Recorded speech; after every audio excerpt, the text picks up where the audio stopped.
Job chapter 21. Job. Then Job replied, Listen carefully to my words. Let this be the consolation you give me. Bear with me while I speak, and after I have spoken, mock on. Is my complaint directed to man? Why should I not be impatient? Look at me and be astonished. Clap your hand over your mouth. When I think about this, I am terrified. Trembling seizes my body. Why do the wicked live on, growing old and increasing in power? They see their children established around them, their offspring before their eyes. Their homes are safe and free from fear. The rod of God is not upon them. Their bulls never fail to breed. Their cows calve and do not miscarry. They send forth their children as a flock. Their little ones dance about.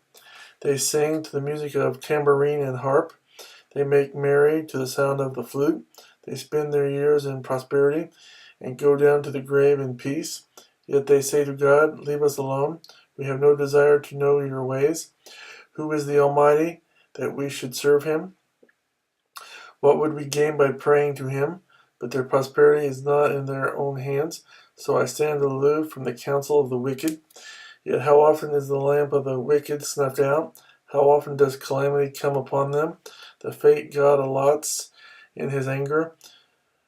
How often are they like straw before the wind, like chaff swept away by a gale?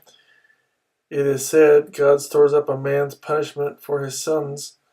Let him repay the man himself so that he will know it. Let his own eyes see his destruction. Let him drink of the wrath of the Almighty.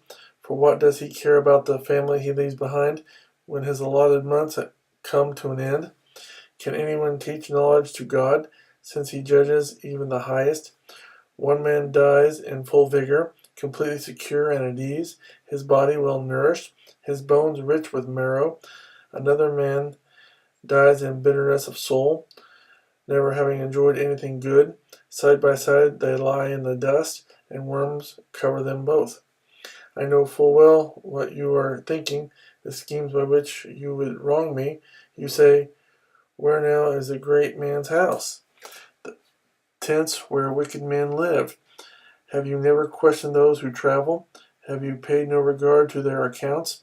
That the evil man is spared from the day of calamity, that he is delivered from the day of wrath? Who denounces his conduct to his face? Who repays him for what he has done? He is carried to the grave, and watch is kept over his tomb. The soil in the valley is sweet to him. All men follow after him, and a countless throng goes before him. So how can you console me with your nonsense? Nothing is left of your answers but falsehood.